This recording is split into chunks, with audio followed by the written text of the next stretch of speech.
Don't worry, I haven't forgot about this trilogy just yet, especially since the original idea for this trilogy was just this video, and then I thought of the other two ideas and thought, hey, they're really good bait for attention, I mean interesting videos. If you haven't watched those two, then why not? They've got me in them, me! Anyway, if you haven't seen them, a while ago now, I created a survey which was very simple questions about roller coasters within the United Kingdom. Those questions being, do you like this ride? Yes or no? No kinders, no sort ofs, no if, buts, or coconuts. In this video series so far, I've looked at the good, which is the most liked coasters, the bad, which is the most disliked coasters, so today I'm going to look at the ugly. I'm kidding, you're all little cuties. Unless you're not subscribed, of course. This video is about the most divisive rides in the UK, so the coasters that got the closest 50-50 split in the poll and scored the most points on Split the Room, which is an underrated game. In those previous videos, I said that at the end of the series, I would reopen the poll so that people can add their own answers if they didn't get to the first time round, and we'll do it as a kind of on-running thing. Well, as of the end of this video, that poll is open, so once you finish this video, go down into the description and it's the first link, and you can add your own answers onto it there. So today I'm going to look at some of the notable divisive rides, some of the ones that got the closest 50-50 splits, before getting into a final top 5, like I did in the previous two videos. You know the format. The big three parks of Blackpool, Towers and Thorpe all have divisive coasters in their mix, however some of them aren't the ones you think they'd be. For Blackpool, Blue Flyer is the most divisive one with a 53-47 split in favour of the ride, which I don't really understand, and then the second most divisive is Steeplechase Red with 54-46 in its favour. There's definitely some coasters on this list that I thought would make it and I thought would be a little bit closer by how Twitter discusses them. For example, with Blackpool, I expected rides like Infusion to be on the list because you get these really interesting debates about whether or not it's actually a good ride. However, it ended up with a much lower rating than I thought it would. Meanwhile, rides like Grand National, which also have similar debates, ended up with a higher rating, and none of them really anywhere near 50-50. Infusion ended up with a 67% no, while Grand National ended up with a 69% yes. Nice. Alton Towers only comes close to one divisible ride in Octonauts, their family roller coaster. And I'd expect a lot of that to come from people like me who just want the credit and then they go on it and then a horde of kids just fill the queue line. They're all watching you. This crowd of 4-year-olds watching you go around this ride lap after lap, not enjoying yourself while they could be enjoying themselves.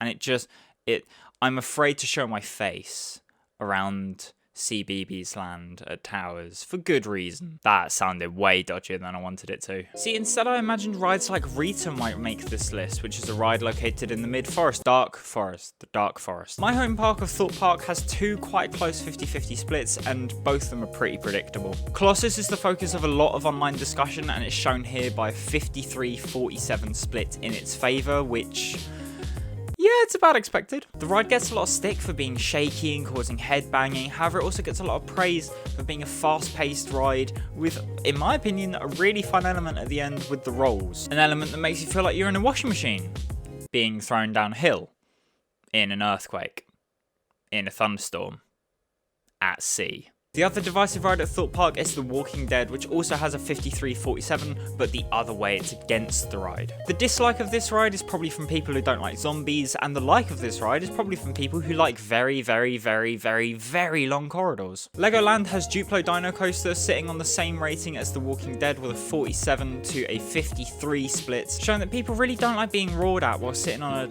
admittedly very comfy chair. Some other rides I expected to be in this list include Rattlesnake at Chessington, which got a 70% yes rating from you guys, despite the fact that it tries to push your stomach through your arse on the brake run. Shockwave at Drayton Manor gets an 86.5% yes rating, and that's either not many guys voting or people really like being kicked in the nuts, which, you know, each their own. Scenic Railway at Dreamland Margate got an 83.3% yes rating, despite even the owners of the park wanting to burn it down. And the Ultimate, which I included just in case it ever does come back, it's looking a little less likely these days. But that got an 87.2% positive rating, which either proves that nostalgia is king, or you guys really like having the shit beaten out of you, which Again, not my place to judge. Okay, with all that out of the way, I haven't even mentioned any of the top 5 yet. So let's get into them. The 5th most divisive roller coaster in the UK is Dino Chase at Portons Park. This ride is pretty understandably here. It's a kiddie coaster, it's very inoffensive, it goes up and down and left and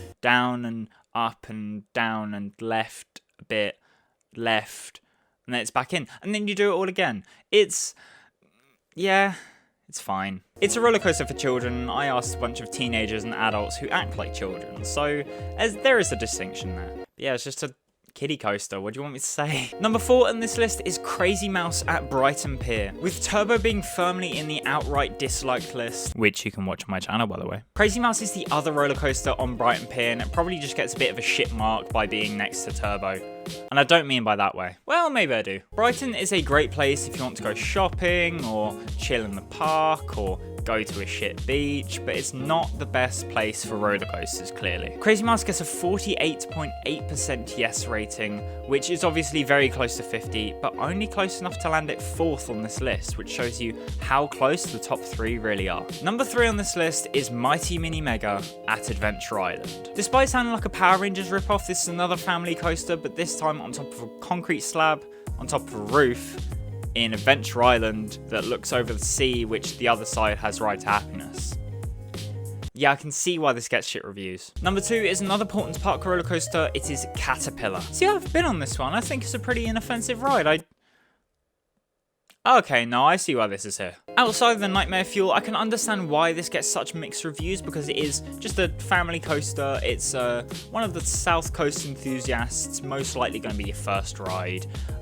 So you're going to have that connection to it, and then other people aren't going to have such connection to it. So it's just gonna even out eventually. It's a pretty inoffensive ride. It's actually a lot of fun in the back row, but good God, that face. And number 1 for the most divisive roller coasters in the UK, with a perfect 50-50 split after 22 answers, is Looping Star at Clacton Pier. Formerly sitting atop a rooftop in Aberdeen, this Pimfari Zyklon now sits in the town, which is the perfect example of why people outside the UK make fun of our silly town names. Clacton. I haven't been on this personally, but by looking at photos and videos, I can kind of gather that it's maybe on those rides that's too fun and thrilling to be disliked, but too uncomfortable to be purely liked. So this ends up with a perfect 50-50 split, and it's the only roller coaster on the list to do so. And maybe all these votes are actually from the people of Aberdeen, half of which want it back and the other half desperately want it a bit closer to the sea.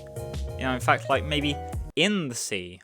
Maybe a couple 100 meters down in the sea. Anyway, what have we learned from this video and this series? Not a whole lot. Which, hi, welcome, that's a theme of this channel. I say poo and dick more than anything insightful. But from the whole series, there is a few takeaways. First of all, a lot of people have very different opinions, which, good. If we didn't have different opinions, then we wouldn't be able to discuss anything. Everyone would like the same things, there'd be no fucking variation in the industry or in ourselves, which is good. So keep discussing your differences. Just be nice about them. Second of all, the truly divisive rides in this country are kind of the inoffensive ones, usually family coasters with not much wrong with them, but just a little less thrilling than something that the older market would be used to. But the worst thing for one of these rides to be is boring, and this just kind of proves that the UK don't actually have that many outright boring rides. You might have some bad ones, but they're not outright boring. And finally, Dragon's Fury clearly is the best ride in the UK, and possibly even the world. Citation needed on that last bit though. Maybe that's a video. Thank you very much for watching this video. If you did enjoy this and the rest of the series, then sharing it with your friends and subscribing as well would be the best way to help me know. What do you think of this little mini-series? Would you like to see me do more stuff like this? I can very easily do it. And of course, if you want to get involved with this one, then there's a link in the description, which will take you to the questionnaire from before. And if you want to see what I'm up to, then you can subscribe to the channel and follow me on Twitter at calvickers33. I'll be posting a lot of updates on there when I'm doing similar stuff like this again. Anyway, I've been Cal, thank you very much for watching, and I will see you very soon.